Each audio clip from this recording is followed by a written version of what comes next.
Iran மீண்டும் இஸ்ரேலை நோக்கி, இஸ்ரேலுடைய தெற்கு பகுதிகளை நோக்கி தாக்குதல்களை நடத்தி இருக்கிற இஸ்ரேலுடைய தெற்கு பகுதிகளில் தான் இஸ்ரேலுடைய ஹைஃபா, டெல் அவிவ், அதே போன்று மேற்கு கலீலி, இந்த பகுதிகள் நோக்கி ஜெருசலத்தினுடைய சில பகுதிகள், இதை நோக்கி எல்லாம் மிக கடுமையான தாக்குதல்களை ஈரான் நடத்தி இருக்கிறார். அதே நேரம் அது தொடர்பான புகைப்படங்கள், வீடியோக்களும் தற்போது வெளியாகி இருக்கிறது. ஈரானுடைய ஏவுகணைகளை தடுக்க முடியாமல் தடுமாறி கொண்டிருக்கிறது இஸ்ரேல் என்கிற பரதாபகரமான நிலையும் இஸ்ரேலுக்கு உருவாகி இருக்கிறது.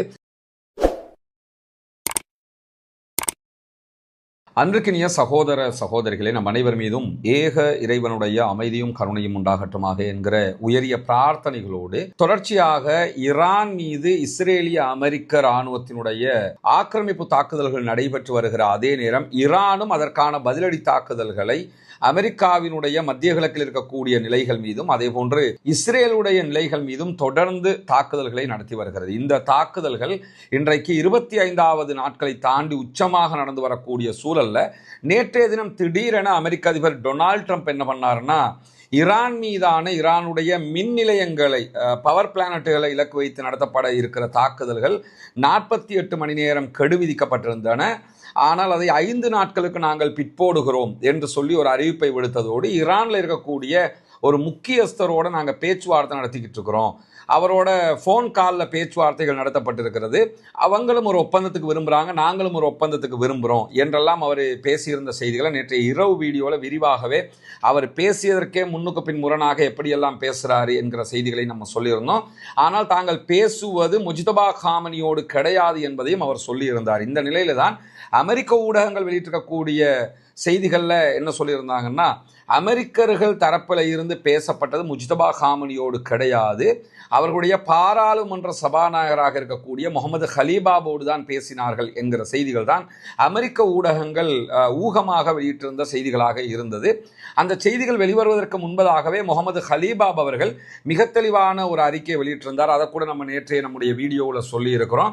இந்த யுத்தம் நிறுத்தப்படாது, தாக்குதல்கள் நிறுத்தப்படாது, நீங்கள் முழுவதும் பொய்யே சொல்லி கொண்டிருக்கிறீங்க, எங்களோட பேச்சுவார்த்தை நடத்தி கொண்டே எங்கள் மீது தாக்குதல் நடத்தி இருந்தீர்கள், எனவே தாக்குதல்களை எல்லாம் அப்படி நிறுத்த முடியாது, எங்கள் பவர் பிளானட்டுகள் மேலே தாக்குதல் நடத்தினால் உச்சகட்டமாக பதிலடி எல்லா நாடுகளிலும் இருக்கக்கூடிய பவர் பிளானட்டுகள் மேலே நடத்தப்படும் என்கிற செய்திகளை எல்லாம் முகமது ஹலீபாப் அவங்க நேற்றே சொல்லியிருந்த நிலையில் இன்றைக்கு மீண்டும் ஈரான் மேலே இஸ்ரேல் தாக்குதல் நடத்தி இருக்கிறது. அதே போன்று அமெரிக்க இஸ்ரேலிய ஆக்கிரமிப்பு ராணுவம் ஈரானுடைய மின்சார நிலையங்கள் மீது தாக்குதல்களை நடத்தி இருக்கிறார்கள். டொனால்ட் ட்ரம்ப் அறிவித்து ஒரு சில நிமிடங்களுக்குள்ளாக இந்த தாக்குதல்கள் நடத்தப்பட்டது என்கிறது ஈரானுடைய இர்னா உள்ளிட்ட நியூஸ் ஏஜென்சி. குறிப்பாக ஈரானுடைய தாக்குதல்கள் தொடர்ந்து வருகிற இந்த நேரத்தில் ஜிசிசியில் இருக்கக்கூடிய கண்ட்ரிகள் முழுவதும் ஒரு அபாய ஒலியும் எழுப்பப்பட்டு கொண்டு வருகிறது. ஏன்னா ஜிசிசியில் இருக்கிற Saudi Arabia, Kuwait, Bahrain, Dubai, இந்த நாடுகள் எல்லாமே தற்போது மிகப்பெரியதொரு சங்கடமான நிலைக்கு தள்ளப்பட்டிருக்கிறார்கள். ஈரானுடைய தாக்குதல்கள் காரணமாக அமெரிக்காவால் இந்த நாடுகளை காப்பாற்ற முடியாமல் இருக்கிறது. குறிப்பாக அமெரிக்கா எப்போதுமே இஸ்ரேல் தரப்புக்கு ஆதரவாக ஃபேவராகத்தான் இருக்கிறாங்களே தவிர அரபு நாடுகளுக்கு ஃபேவராக இல்லை என்கிறது இந்த யுத்தத்தில் மிக தெளிவாக வெளிவந்திருக்கக்கூடிய ஒரு செய்தியாக இருக்கக்கூடிய சூழல்ல நேற்று இரவுல இருந்து, அதாவது டொனால்ட் ட்ரம்பினுடைய அறிக்கைக்கு பிறகு யுஏஇ, பஹ்ரைன், குவைத் ஆகிய நாடுகள் மேலே இரவு முழுவதும் பல தாக்குதல்களை ஈரான் நடத்தி இருக்கிறது. பலத்த சைரன் ஒலிகள் எல்லாம் அந்த நாடுகளில் எழுப்பப்பட்டிருக்கிறது என்கிறது அல் ஜசீராவினுடைய தரவு தகவல்கள். அதே நேரத்தில் சவுதி அரேபியா தன்னுடைய நாட்டினுடைய கிழக்கு பகுதிகளில் 20க்கும் மேற்பட்ட ஆளில்லா விமானங்களை தடுத்திருக்கிறது என்கிற செய்திகள் வெளியாகி இருக்கு. சவுதி அரேபியாவுடைய கிழக்கு பகுதிங்கிறது யான்பு என்கிற பகுதி. யான்புல இருக்கிற துறைமுகத்தை தான் இலக்கு வைத்து இந்த தாக்குதல்கள் நடத்தப்பட்டிருக்கிறது சொல்லப்படுகிறது. காரணம் என்னன்னா, சவுதி அரேபியாவுடைய 30% பெட்ரோல் ஏற்றுமதி யான்புல இருந்து தான் போகும். ஹொர்முஸை மூடினாலும் அந்த பகுதியால் பிசினஸ் பண்ண முடியுங்கிறதுனால யான்பு மேலே இந்த அட்டாக் தொடர்கிறது என்கிற செய்திகள் வெளியாகி இருக்கிறது. அதே நேரம் குவைத்தில் இருக்கக்கூடிய சில எரிசக்தி கட்டமைப்புகள் மீது தாக்குதல்கள் நடத்தப்பட்டிருக்கிறது. குவைத்தில் சில இடங்கள்ல மின்வெட்டுகளும் ஏற்பட்டிருக்கிறது, கரண்ட் கட்டும் நடந்திருக்கிறது என்கிற செய்திகள் வெளியாகி இருக்கிற அதே நேரம் இந்த ஈரானுடைய தாக்குதல்களை ஈரான் கடுமையாக பாலிஸ்டிக் மிசைல் தாக்குதல்கள் நடத்துறதுனால மிசைல்களை இடைமறித்து இந்த அரபு நாடுகளில் இருக்கக்கூடிய இடைமறிப்பான்கள் தாக்குதல்களை நடத்தினாலும் அதில் வெடிச்சு சிதறுகிற பகுதிகளில் இருந்தும் பல ஆபத்துகள் நாட்டுக்குள்ளே ஏற்படுகிறது என்கிற செய்திகளும் சற்று நேரத்துக்கு முன்பதாக வெளியாகி இருக்கக்கூடிய சூழலில் தான் அமெரிக்க அதிபர் டொனால்ட் ட்ரம்ப் ஈரான் மீதான ஈரானுடைய மின்சார நிலையங்கள் மீதான தாக்குதல்களை 5 நாட்களுக்கு நாங்கள் இடைநிறுத்துகிறோம் என்று சொல்லி ஒரு சில நிமிடங்களுக்குள்ளாக அவர்களுடைய மின்சார நிலையங்கள் மீது தாக்குதல்கள் நடத்தப்பட்டிருக்கிறது, எரிவாயு நிலையங்கள் மீது தாக்குதல்கள் நடத்தப்பட்டிருக்கிறது என்றெல்லாம் இன்றைக்கு ஈரான் அறிவித்தல் விடுத்திருக்கிறது. 2 எரிவாயு நிலையங்கள் மீதும் ஒரு எரிவாயு குழாய் மீதும் அமெரிக்க இஸ்ரேலிய ஆக்கிரமிப்பு இராணுவத்தினுடைய தாக்குதல்கள் ஈரான் மீது நடத்தப்பட்டிருக்கிறது என்று ஈரானுடைய மெஹர் நியூஸ் ஏஜென்சி வெளியிட்டிருக்கக்கூடிய செய்தியில நம்ம பார்க்க முடிகிறது. அதே நேரத்தில் இஸ்ஃபஹான்ல இருக்கக்கூடிய காவே என்கிற ஒரு தெருவில் அமைந்திருக்கக்கூடிய எரிவாயு நிர்வாக கட்டிடம் மீது தாக்குதல் நடத்தப்பட்டிருக்கிறது. அதே போன்று எரிவாயு அழுத்த ஒழுங்குமுறை நிலையம் என்று சொல்லக்கூடிய ஒரு நிலையத்தின் மீதும் தாக்குதல்கள் நடத்தப்பட்டிருக்கிறது என்று ஃபார்ஸ் நியூஸ் ஏஜென்சி, ஈரானுடைய நியூஸ் ஏஜென்சி இந்த செய்திகளை சொல்லியிருக்கிறார். அதே நேரத்தில் ஈரானுடைய தென்மேற்கில் இருக்கக்கூடிய கொரம்ஷாகரில் இருக்கிற மின் உற்பத்தி நிலையத்தின் மீதும் அதனுடைய எரிவாயு குழாய் மீதும் தாக்குதல்கள் நடத்தப்பட்டிருக்கிறது என்கிற செய்திகளும் சற்று நேரத்துக்கு முன்பதாக வெளியாகி இருப்பதை பார்க்க முடியும். எனவே அமெரிக்க அதிபர் டொனால்ட் ட்ரம்ப் சொல்வது ஒன்று செய்வது ஒன்று, அவர் முரண்பட்டு பேசிக் கொண்டிருக்கிறார், முரண்பட்டு நடந்து கொண்டிருக்கிறார். அவர் தாக்குதல்களை தொடர்வதால் நாங்களும் தாக்குதல்களை பதில் தாக்குதல்களை தொடர்கிறோம் என்கிறது ஈரான். அதே நேரத்தில் ஈரானுடைய மின்சார எரிசக்தி அமைச்சர் இன்றைக்கு வெளியிட்டிருக்கக்கூடிய அறிவிப்பில் என்ன சொல்றாருன்னு கேட்டால், மின் உற்பத்தி நிலையங்களை நீங்க என்னத்தை எங்களை மேல தாக்கினாலும் அதை விரைவாக எங்களுக்கு மீட்டெடுக்கிறதுக்கான சக்தி இருக்கிறது, எங்களிடத்தில் அதுக்குரிய பவர் இருக்கிறது என்று சொல்லுகிறார்.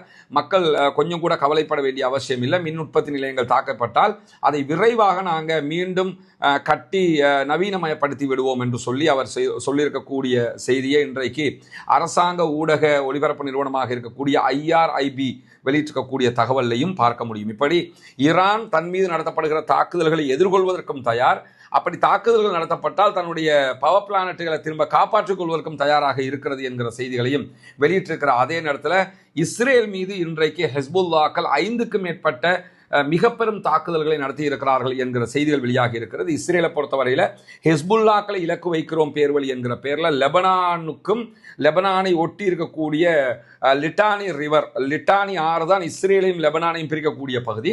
அந்த லிட்டானி ஆற்றுக்கு மேலாக இருக்கக்கூடிய பாலங்கள் எல்லாவற்றையும் இலக்கு வைத்து தொடர்ந்து இஸ்ரேல் தாக்குதல்களை நடத்துகிறது. எல்லா பாலத்தையும் மேக்சிமம் லாஸ்டாக இருந்த பாலம் ஒன்னே ஒன்று, அதையும் சற்று நேரத்துக்கு முன்பதாக அவர்கள் அழித்திருக்கிறார்கள் என்கிற செய்திகளை வெளியிட்டிருக்கிறார்கள். மொத்தமாக எல்லா அதாவது பாலங்களையும் இஸ்ரேல் அழித்து கொண்டிருக்கக்கூடிய சூழலில் தான் இஸ்ரேலை நோக்கி 5க்கும் மேற்பட்ட முக்கியமான தாக்குதல்களை இன்றைக்கு அதிகாலையிலேயே நடத்தி இருக்கிறது ஹெஸ்புல்லா என்கிற தகவல்கள் வெளியாகி இருக்கிறது.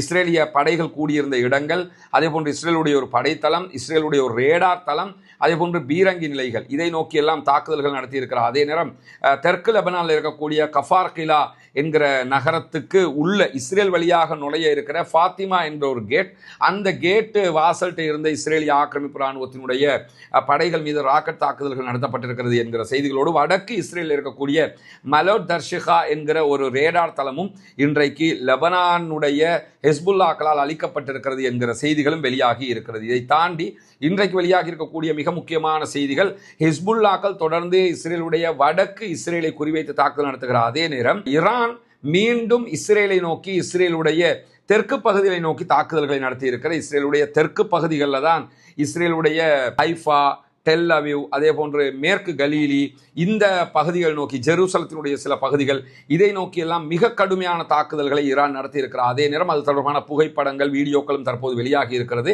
ஈரானுடைய ஏவுகணைகளை தடுக்க முடியாமல் தடுமாறி கொண்டிருக்கிறது இஸ்ரேல் என்கிற பரதாபகரமான நிலையும் இஸ்ரேலுக்கு உருவாகி இருக்கிறது. 2 நாட்களுக்கு முன்பதாக இஸ்ரேலுக்குள்ள 2000 பேர் பாதிக்கப்பட்டிருக்கிறார்கள் என்று சொன்ன இஸ்ரேல், 2000 பேர் காயமடைந்திருக்கிறாங்க என்று சொன்ன இஸ்ரேல், இன்றைக்கு 4000த்துக்கு மேற்பட்டவர்கள் படுகாயமடைந்திருக்கிறார்கள் என்கிற செய்திகளையும் வெளியாகக்கூடிய சூழல்ல தான் இன்றைக்கும் இஸ்ரேலுடைய டிமோனா நகரத்தை நோக்கி தாக்குதல்களை நடத்தி இருக்கிறது ஈரான். டிமோனா என்கிறது இஸ்ரேலுடைய அணு ஆயுத கட்டமைப்பு இருக்கக்கூடிய ஒரு பகுதி. அணு உலை அங்கதான் இருக்குது இஸ்ரேல. அந்த அணு உலையை நோக்கி, டிமோனாவை நோக்கித்தான் தாக்குதல் நடத்தி இருக்கிறாங்க.